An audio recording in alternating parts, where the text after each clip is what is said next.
Hi, Hakan. How are you?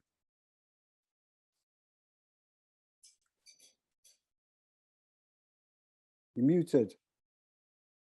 You're muted. You know, every day, at least 3 meetings, and I really very bored from Zoom, Yes. from Teams, Yes. from Skype. It's Yes. crazy. It's crazy. Like, Exactly. I was going to ask you, do we have the bios of Ricardo and Diego? I have asked, but I didn't have it.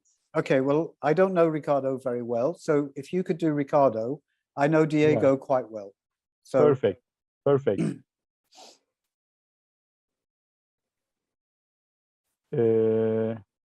Hello, it is Ricardo. Hello, Ricardo. Hello, how are you? Very well. Perfect. Attila. We see Attila twice in today, in different meeting from Croatia.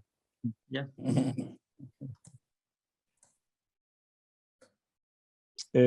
Ricardo, I see you, but your name is written different, actually. Sorry? Your name looks Yeah. Metehan Samet Gül, actually. There is. I don't understand why this Yeah, I why also. this happened. But it's in fact it's me. Metehan, if you hear me, do you know the reason why we see your name in front of Ricardo?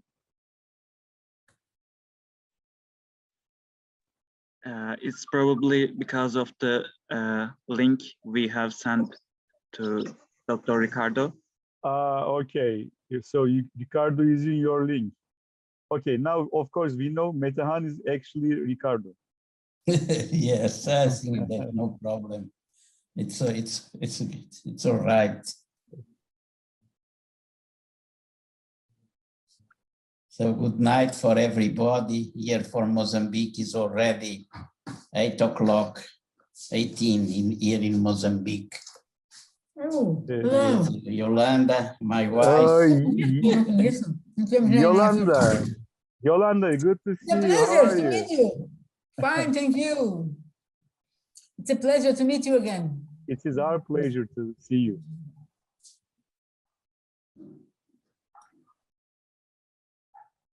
Mandaste o link para a coisa? Rodolfo?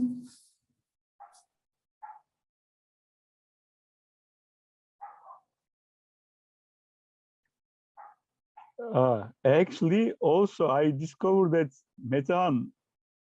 Okay. Now it's okay. Now the names are coming. Okay, good. It's okay now. It's okay now. Ah, é? Thank you, Metehan. Qual é o link? Aqui.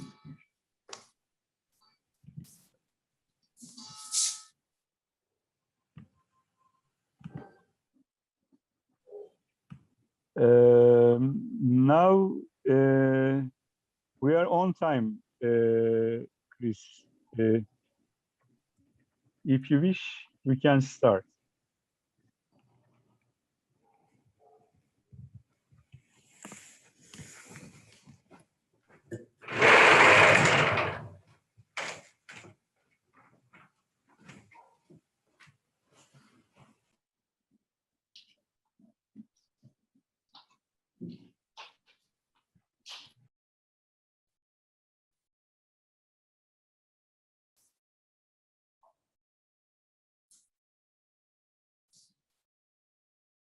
Who is going to begin?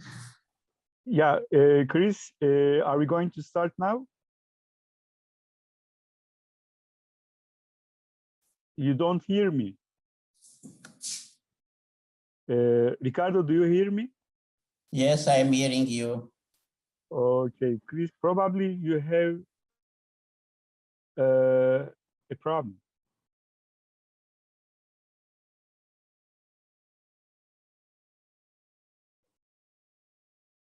By the way, Chris, you are muted. can you hear me now? Yeah, perfect. We can hear you. Perfect. Okay, we can start.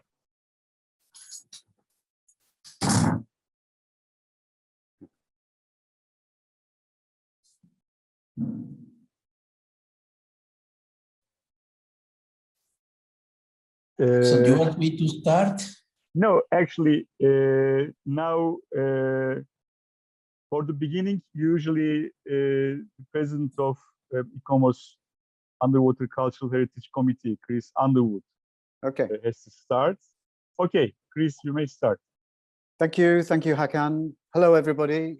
Good day, wherever you are. For us, it's midday, more or less, but I know some people are from the future and some people are in the past.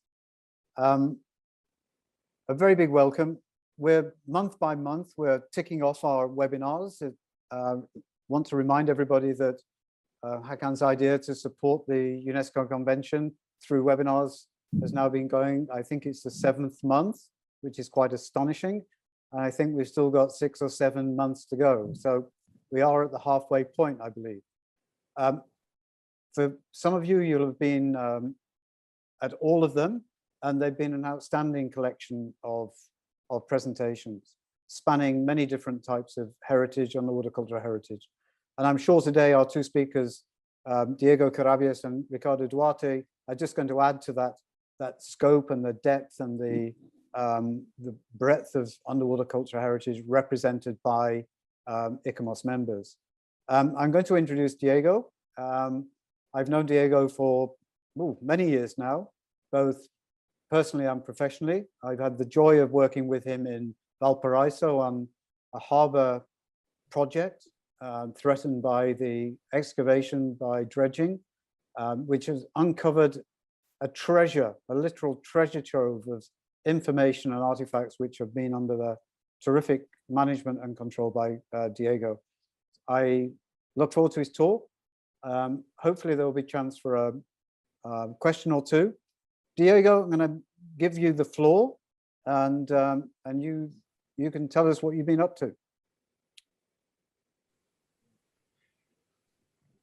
Yes, many thanks, Chris, for this introduction. May I share my screen? Of course.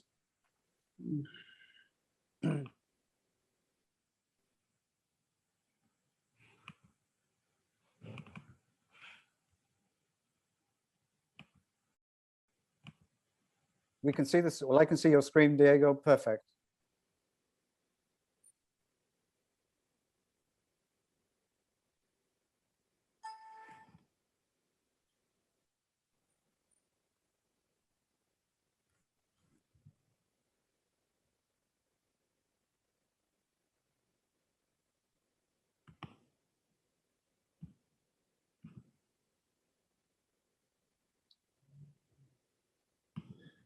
Okay. I think you need to go to the top left of the screen. That's it. Perfect. No, that's it. I'm afraid I can't see my notes, Chris, but that's okay. Okay. Okay. So very briefly, many thanks once again for having us here today. We're very excited to be able to talk about our research for the last 20 years in Valparaiso.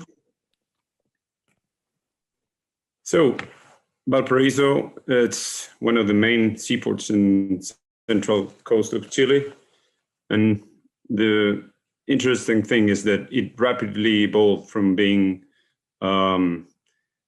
second category seaport during colonial times to rapidly transform into one of the largest entrepot, one of the largest commercial centers in the Southeastern Pacific during the early Republican period, within a connected maritime global network. At the same time, Valparaiso, due to its structural characteristics as a very open bay, exposed to this periodic northern gale events that are very common during winter times, it's characterized by a very high frequency of shipping casualties. So more than 300 wreck events are recorded by the historical accounts and documentary sources. This is a very continuous feature during the historic period, during, of course, early 19th century and up to the 20th century, and of course, until now. So this is why I entitled the presentation Exploring a Modern Harbor and its Maritime Cultural Landscape. So this is the configuration of Valparaiso at current. The waterfront has been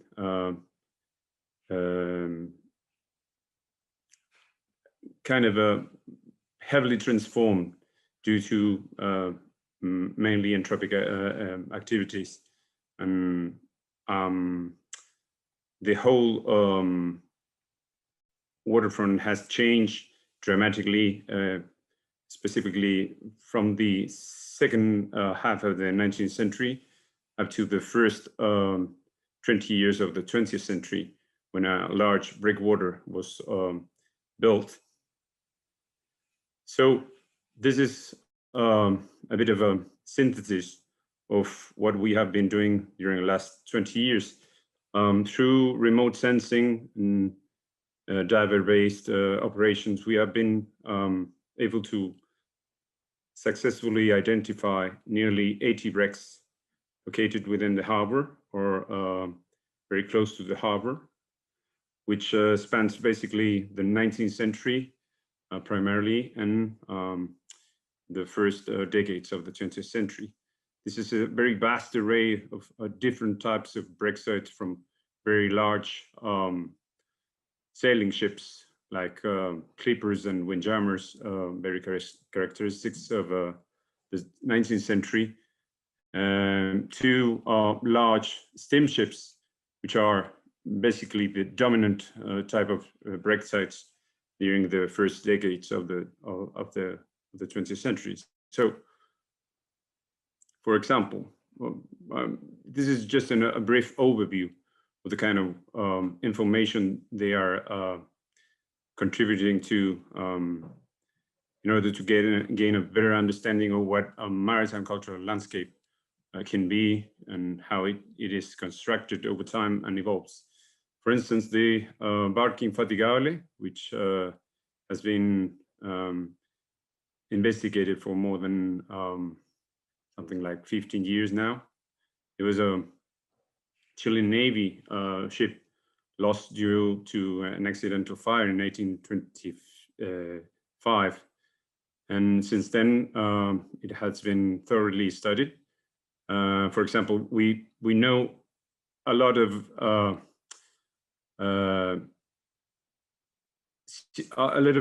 information which is basically poorly documented in the historical sources about life conditions on board of a Chilean mid-19th century, the kind of problems experienced by the ship complements, the habits of alcoholism, the use of tobacco, the dominant tableware were completely dominated by Staffordshire ceramics.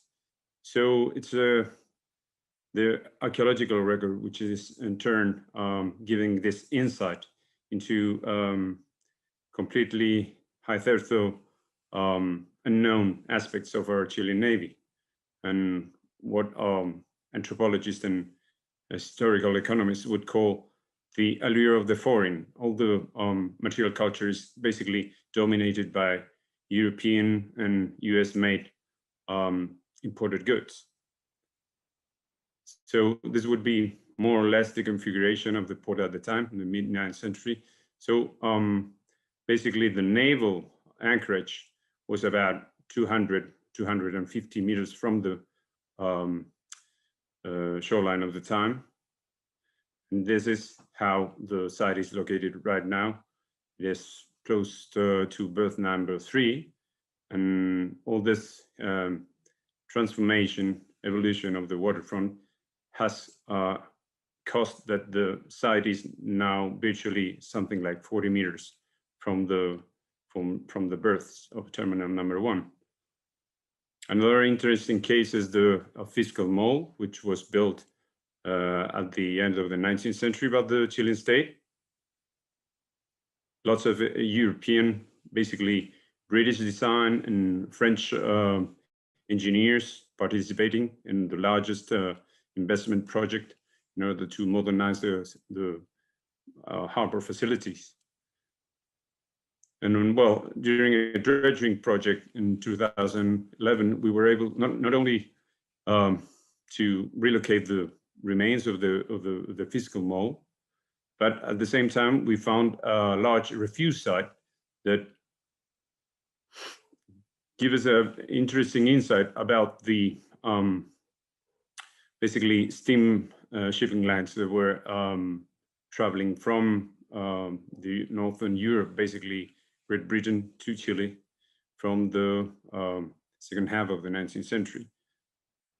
So we got a lot of presence of the Pacific Steam Navigation Company, which was the largest and most powerful shipping line of the time. A lot of larger material culture assemblage, a vast array of imported goods, beverages and containers and food containers. Lots of Staffordshire ceramics. We have been able to study the Pacific Steam Navigation Company actually transformed over time its tableware and adapted the designs and institutional and corporate tableware. Another interesting example is the connection between the nitrate trade during the second half of the 19th century and Valparaiso. The nitrate trade is very well known for the connection between Northern Europe and the northern ports of Chile. Then you see all these windjammers, iron and steel hull windjammers moored in Valparaiso. For example, you got this German Flying P company, the Lates company, which was specialized in the nitrate trade. And you have here a cousin of the Potsdam. We don't have a photograph of the Potsdam. Potsdam was steel hard bark that was accidentally lost during the Civil War of 1891 at the entrance of Valparaiso. And this wrecksite is interesting because it provides an insight about the vast array of imported goods that were entering Valparaiso at the end of the 19th century, from construction materials like cement barrels, you can see in the picture, a lot of consumer goods, beverages, and tableware, and even toys for children. All these imported goods were entering Chile, particularly Valparaiso. The ships would call here in Valparaiso and then proceed to the north.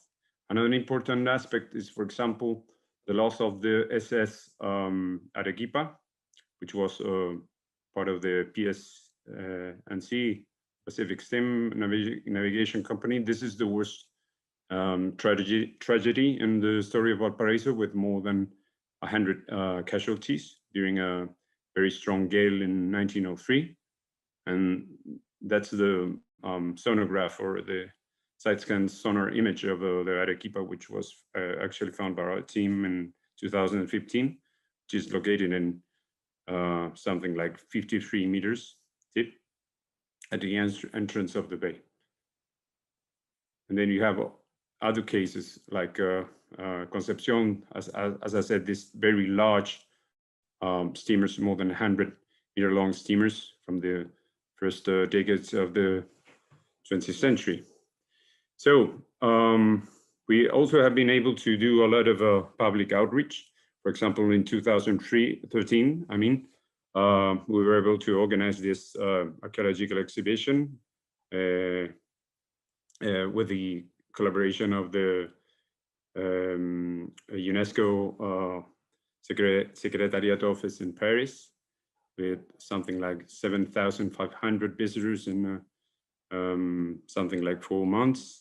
Then in 2016, we were able, with a Natural Museum in History of Valparaiso and El Pacífico Sur and other partners, we were able to actually organize this Bajo las Aguas del Puertos exhibition, which reported something like 85,000 visitors in a period of something like 4 months.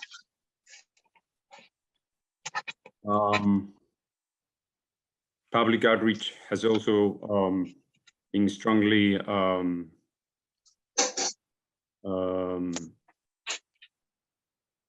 promoted with the Chilean Navy. And for example, we got this national campaign level public outreach initiative, which has been very important because at the time well, important aspect is that Chile has not ratified the UNESCO 2001 convention.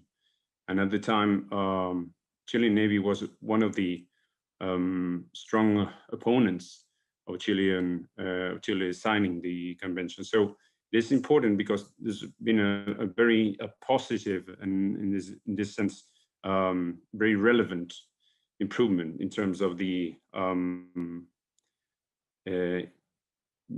importance of promoting the protection by part of some of the Chilean society and some of the important actors. One of them is the Chilean Navy. So, as Chris said, we've known each other for a long time, and here you can see Chris giving one of the first NAS courses back in 2008. And Valparaiso has been partly the place where these courses and all this training, academic training, and academic courses have developed. So this is important. We believe that basically Valparaiso, and in particular underwater cultural heritage, can be transformed into an engine of sustainable development. But in order to get this going, we need more funding. We need this to be an important trademark, of Valparaiso, which at the same time is considered one of the sites of the World Heritage List. So this is basically. I would be very happy to answer any questions if you do have some. Thank you, Chris, and thank you, Hakan.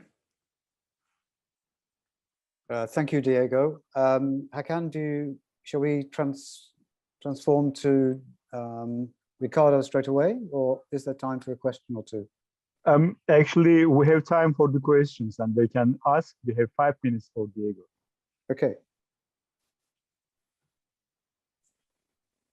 If anybody's got any question, can they put them in the chat for Diego, please? All I'm seeing is congratulations, great work, Diego, thanks. And I'll add mine to that.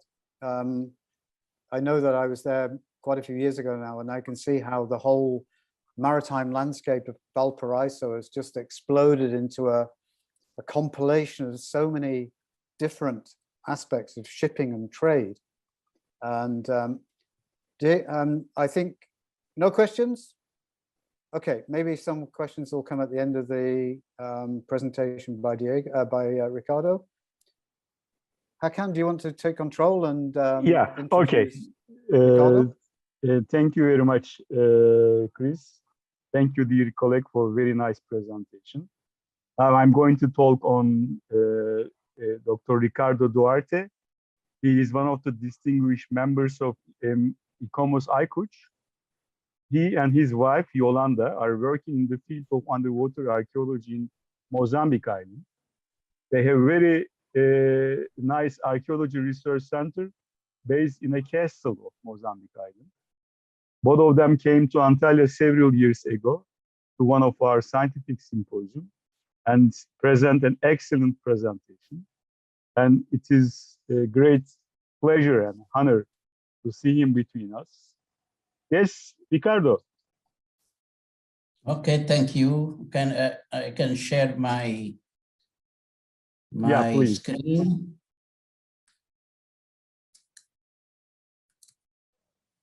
Can you see? Yes, we see.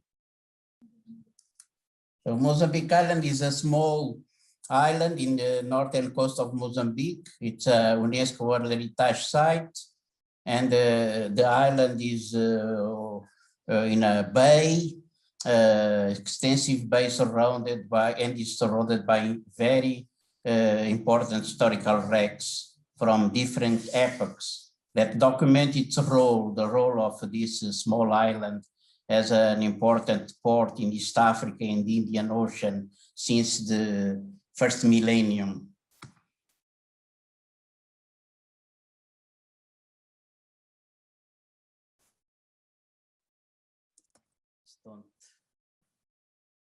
Sorry? Hello? Keep going. Yeah. For to take care of the sites and protect and study, we have organized a center,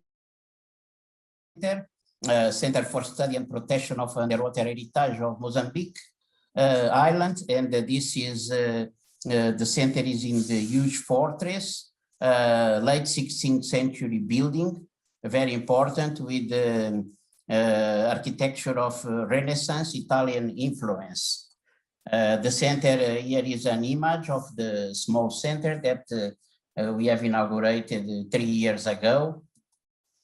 Here is inside one of the barracks of the fortress. We have a small lab and a place for work, and we try to mobilize the Mozambican archaeologists and the local community in preserving this heritage. There was a lot of wrecks around the island. We have already located around 23 wrecks of different epochs. And I cannot speak of all the wrecks, represent all the wrecks, but I have shown some 3 wrecks that are significant of the different periods of the history of the island. I begin with this one, the number 16 wreck. This is a photogrammetry of the wreck taken last year, and this is the 20 meters down. This is a fantastic thing because it's one of the few examples of Indian Ocean ship, maybe big dhow or that was used to sail from here to all along the East African coast, Arabia, India, and even far away to Indonesia and China. In this image, we make a presentation of the different ships of the Indian Ocean that used to sail along East African coast. This is presented by our colleague, historian Sharif. And we feed different kind of boats used to sail along the Indian Ocean, East African coast. Some of them are already extinct, and maybe this dhow can be one of these ships. We have not yet begun the study of this ship. These ships, they used to sail since the first millennium in an extensive trade network all over the Indian Ocean. This is the largest interoceanic trade continuum in the world. And this map, you can see some evidence of this trade in the first millennium provided by discovery of Chinese Tang ceramics and also copies, Abbasid copies, the so-called opaque glazed ceramic that was used to be traded on the 10th century all over the Indian Ocean. One of the most fantastic collection of this pottery was on the famous wreck of Belitung in Indonesia. That is the oldest evidence of Indian Ocean vessel, maybe from Arabia or India, that was wrecked in Belitung in Indonesia, and unfortunately was destroyed by treasure hunter activity. But there is also evidence of this ceramics tang and in other parts of the Indian Ocean, and this was so famous, so it was an item of trade, so important item of trade that it was being also imitated in Middle East, in the ancient what is today Iran, Iraq was Sassanid Persia, and after the Abbasid Caliphate produced large amounts of this pottery, these ceramics, and this evidence of trade all over the coast. And here we have evidence of this pottery discovered last year in the excavations in the small island of Mozambique, showing evidence of the extensive trade going on in around the 9th, 10th century up to Mozambique and even the southern part of the country. Together with this opaque glazed pottery from the Middle East, we find also in these excavations on land in Mozambique Island evidence of local ceramics from Kilwa, a East African important medieval town. And as you can see here, images of these fantastic towns that are asserted to the Swahili, so-called Swahili civilization along East Africa. That was an important element on the Indian Ocean urban development. Together with this was also local ceramics, Lumbo tradition, that are evident also in these medieval ruins near Mozambique Island. This is pre-colonial urban development in monumental architecture, 100 kilometers far from the island. It's an important harbor of the 10th century. These are the Metep extinct boat. This is the boat that uses to travel all along, to sail along the East African coast. It's a square rigged sail, a mat sail, sewn planks, incredible boat. It was extinct in the beginning of the 20th century. The last ones have sailed between Zanzibar and Lamu. And maybe that wreck, that wreck that we have now in Mozambique, maybe we are going to begin studying the wreck, and maybe is one of these Metebs. If it is, it will be the first evidence, the first remains of a wreck of Dao Meteb. It was around 50 tons boat, more or less around that, used to carry wood, mangrove wood along East Africa and other items. Another wreck that I have chosen to show you is this number 2. This is very important. This is one of the few remains of 16th century Indian carrier Portuguese galleon.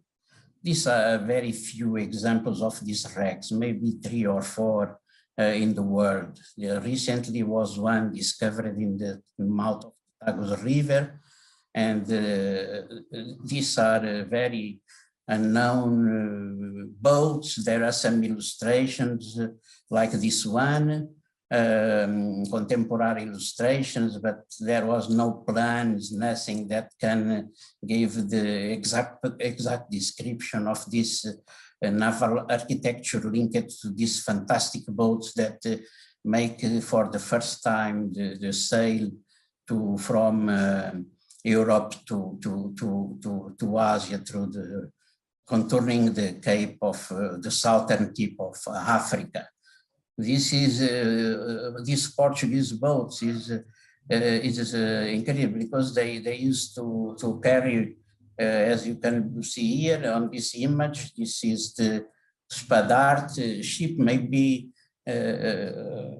described in the book the Luís Duarte de Abreu, Book of the Armadas, a 16th century book that described the armadas that left Portugal to India.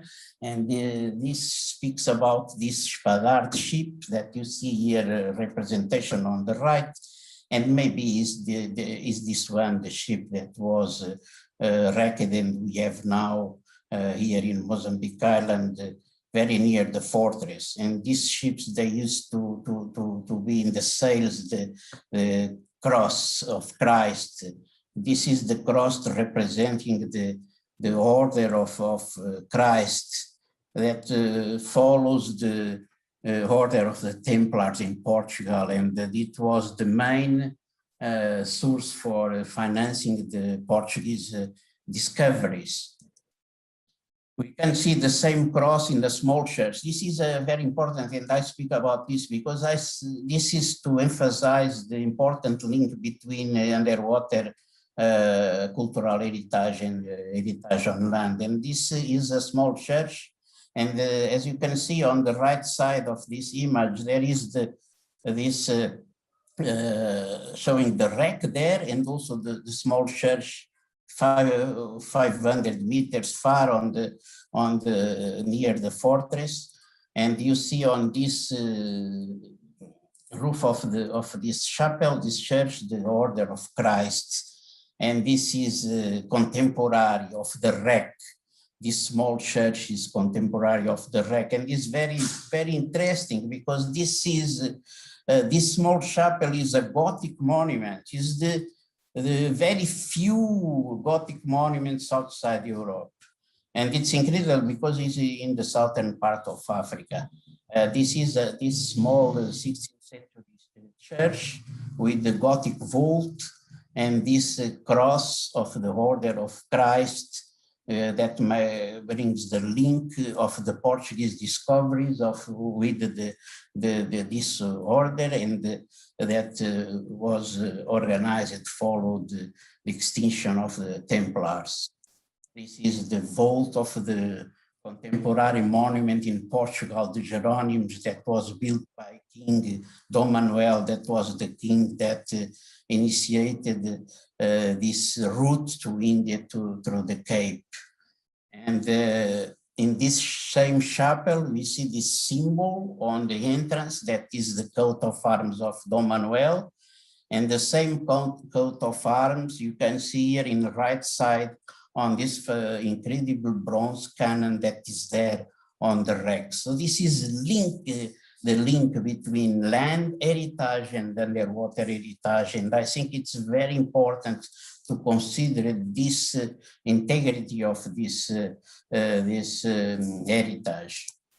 This is a recent discovery in the Tagus River also of one of the galleons of this period. And as I told you before, these are very, very few. So it's very important to preserve and study these remains. The wreck was spoiled by treasure hunters, and the hull was exposed at that time. And now, after this work of the treasure hunters spoiling that wreck was in 2000, 2002, but now we have find that is still there, the most of this hull. So it's still buried there and covered by sediments and ballast stones. So it's still possible to study and to divulgate and study once more this fantastic hull of this galleon, unique testimony in the world. The cargo of this galleon was mainly one of the main components of the cargo of this galleon was 2,000 objects of Ming 16th century porcelain.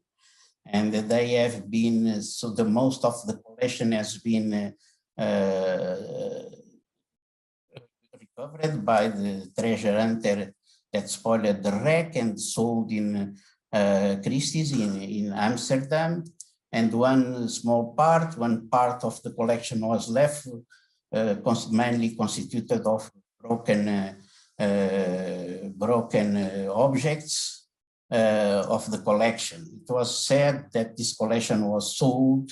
It was a fantastic collection that was on the way to Europe because European aristocracies in the 16th century were very interested and avid of the Chinese porcelain. There is this recent book that about the Chinese porcelain interest in Habsburg, Spain, in the end of the 16th century, exactly the time when this ship was wrecked. And at that time, Philip II of Spain, Habsburg king, was also the king of Portugal. And is known the important collection of the Habsburgs constituted by more than 3,000 pieces of Ming porcelain.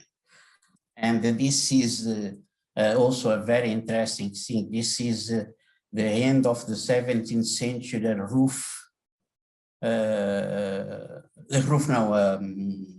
decorating the room of the 17th century nobleman palace in Lisbon, the Palace of Santos. And this shows this palace was built by King Dom Manuel in the 16th century. And this is incredible because shows the impact of the interest by Ming porcelain in Europe at the time. So this is to show that this heritage is fantastic because from this small island we can go to this global perception of the trade at the time. And here is another record, the O3 that I also have chosen to speak a bit about this heritage. This is a 17th century, beginning of the 17th century wreck, Nossa Senhora da Consolação. He was shipwrecked during the Third Dutch siege of the Mozambique Island in the beginning of the 17th century.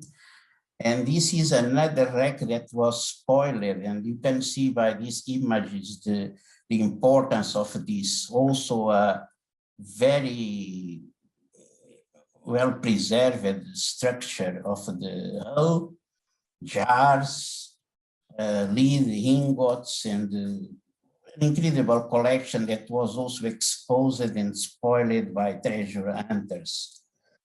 They left the site in these conditions, as you can see here, and you noticed this around 4 years ago with exposed wood and exposed hull and cannons. It was, this image showed that they excavated more than 2 meters of sediments that was covering and preserving this wreck for centuries. And they exposed also this hull. This is beginning of the 17th century, also Portuguese Indian Ocean galleon. A galleon sailing in the Indian Ocean in the 16th century with Portuguese flag. And this is also an incredible hull. And the collection that we have some images that have been left by this treasure hunter company that show the diversity of the cargo of this vessel, with objects from several regions of the Indian Ocean, so from places such as Burma, China, and India, that shows the trade that was going on. And this was a Portuguese vessel, but was inserted in the Indian Ocean trade, because when the Portuguese begin sailing in the Indian Ocean, they have not disrupted the Indian Ocean trade. They have integrated themselves on that trade, and they begin making trade among the different urban centers of these countries, of this ocean. As I told you before, the hull was left exposed, and we have made an effort to preserve this important remain. We have begun monitoring the evolution of the degradation of the hull through photogrammetry. This is 3 consecutive years of photogrammetry that show us that the degradation was going on very fast. So we have also studied, my colleague, Mozambique archaeologist Cesar Mauman, also began studying the physical threats of this wreck. And we have made from this wreck an experimental. It was so exposed in so sensitive situation that we have decided to not only to protect the wreck, but only make from this a field of experience of ways to preserve this remains that exposed by treasure hunters. And this is some studies we have made on the threats that have been affecting the wreck, also biological threats. We have tried to study the different threats, and this colleague Cesar is now preparing this master degree on this. And we have decided to experiment covering the wreck with a fabric, geotextile, and because we have think about maybe the possibility to save the wreck. So we have been working on that. And now the site is protected since 3 years with the geotextile fabric, and is working well. This intervention is, of course, of an experimental nature, but it's somewhat unpredictable long-term results. But since 3 years, the results seem positive so far. In any case, it's something to evaluate and on this intervention that we are doing. But what I have to tell is that it's not easy, it's expensive, all this is experimental, and in fact, it's very, very bad to expose these treasures, this heritage, and that it gives a big problem for the protection of this. Another wreck, I am going to travel in the time some centuries. I go to the 18th century. This is, I'm showing here a remain of a ship that is very important because it's a slave ship. It's one of the most famous ships in the world, the Aurora. And the Aurora was wrecked here in Mozambique Island following uprising of slaves on board on the 18th century. It was a very known French slavery that uses to carry slaves to the French islands of the Indian Ocean and also to America. This is a team from the Slave Wreck Project working with us to study this wreck. We have been able to locate. It was difficult to locate the wreck, but now we are almost sure that this is this wreck, the Aurora, and there's some objects from the Aurora being studied in our small laboratory in Cairim. This is Dermil Duchamp, our conservator of our laboratory, and this collection is incredibly important. This is in very bad shape, but is the the remains, these remains that you see here are the only collection, I think is the only collection of muzzle load guns from a wreck. And this is not only important for study, this is important for divulgation, because the fact that this wreck, the Aurora, was wrecked follow a slave uprising on board. This maybe have been the guns that have been used to suppress that slave rebellion, and this will have an enormous meaning in a future exhibition that will have the exhibition with the remains of this ship. We have been able to reconstruct the location of the ship through a description of an ancient document from Mozambique Island, because the boat was coming, was linked to Mauritius ship owner, and we have constant description, the currents and winds. We have been able to locate the place of the ship, and it was not easy to locate. We have been doing extensive magnetometer survey, diving during 2 or 3 years until being able to locate this ship, the Aurora. So thank you very much for your attention. Is some insight on the heritage of this place.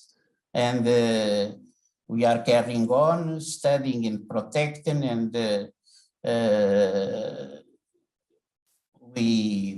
anybody that want to come here to work with us, to support, to participate is welcome, and thank you very much. Thank you very much, Ricardo, for this excellent presentation, and especially geotextile experience is very important, very nice, and it's good to know that you have a good result from them. And by the way, we know one more Ming Dynasty porcelain wreck in Eastern Mediterranean near Cyprus, and unfortunately, some of the cargo already smuggled by treasure hunters too. It is now a case in Aykuç and UNESCO, by the way. Okay, I guess we have some questions to Ricardo. You can write or you can ask directly, dear colleagues.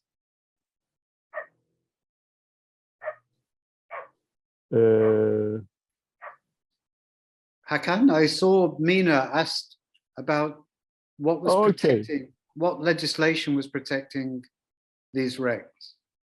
She says, how is the legislation protecting these incredible wrecks? That's a question for Ricardo. Yeah, yes, Ricardo. Mozambique has a legislation that protects the wrecks. The legislation, in fact, is good, but the problem is that the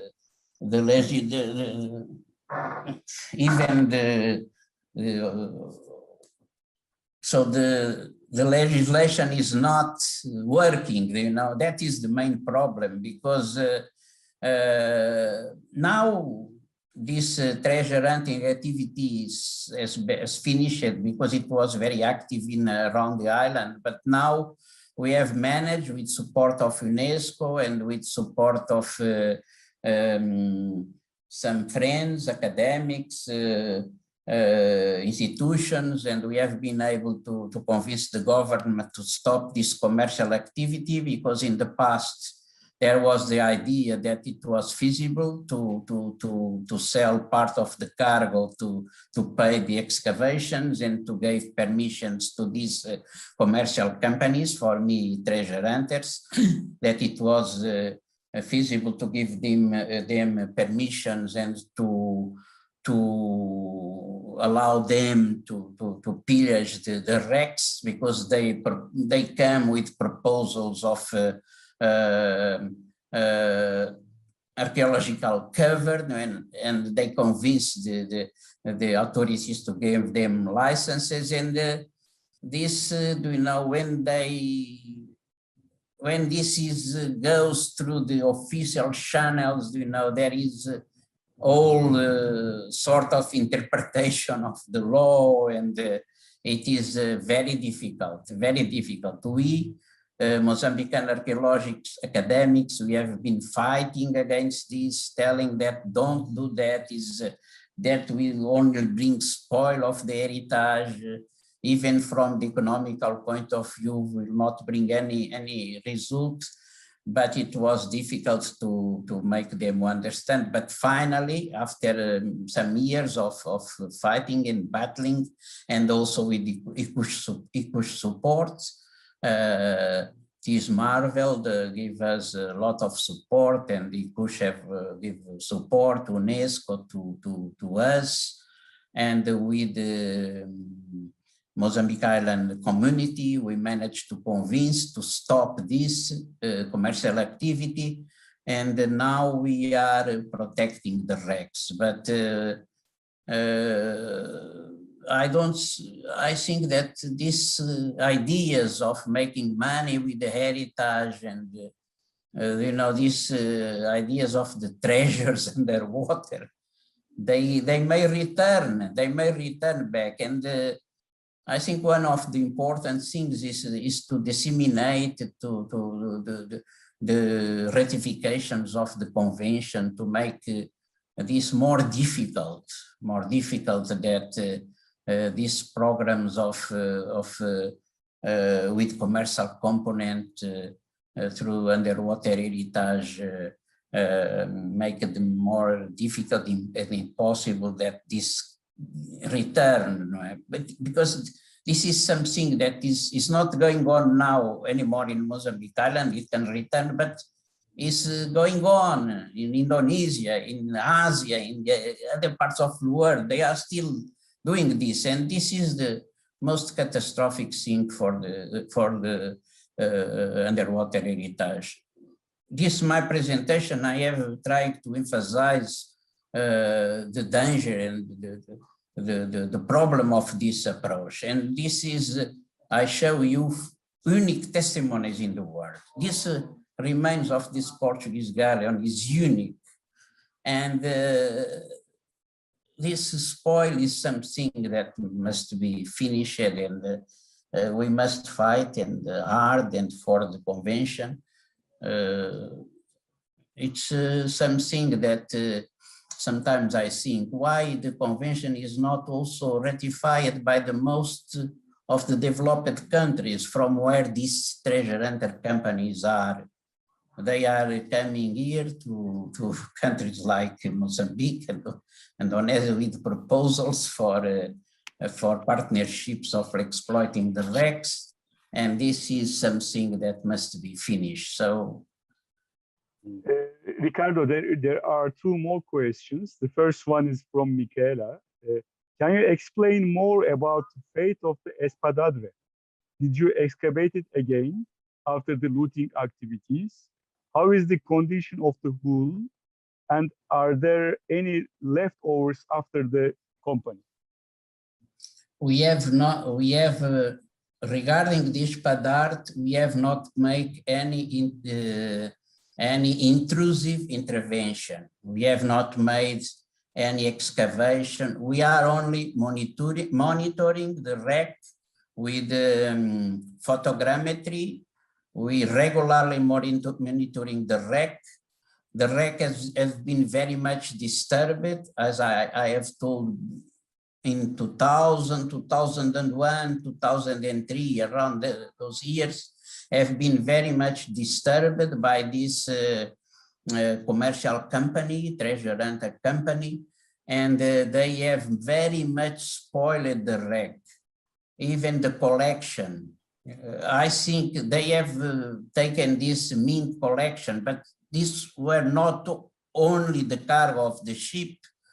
I have discovered this wreck in '94 myself, and there was enormous amount of Martha Banjard on the surface, and I have not done any excavation there. And after these treasure hunters come, 3 years after I discovered the wreck, I was beginning with my colleagues here in Mozambique and some colleagues from United States to study the wreck, but they have gone themselves to spoil the wreck and salvage the wreck. And I don't know where is the collection that they have taken, what objects they have taken, but what I want to mention is that there is still a lot there. Now the most part of the hull is still there, and I have been noticing that there is still a lot of objects from the cargo that can still be, there is a lot of information there, and now we are trying to study what is the best strategy to protect, study that wreck, but we don't want to be in a hurry on that, you know, create the conditions, yes. One more question. Is recreational diving allowed in historical wrecks? Sorry? Recreational diving is possible in historical wrecks. Question from Mina. Yeah, what happens here? These are a lot of wrecks. It's not only these ones that I have shown. There are a lot. It's in fact very interesting for diving, but this is something that must be. We are also thinking and studying the possibility to make this a tourist attraction or urban.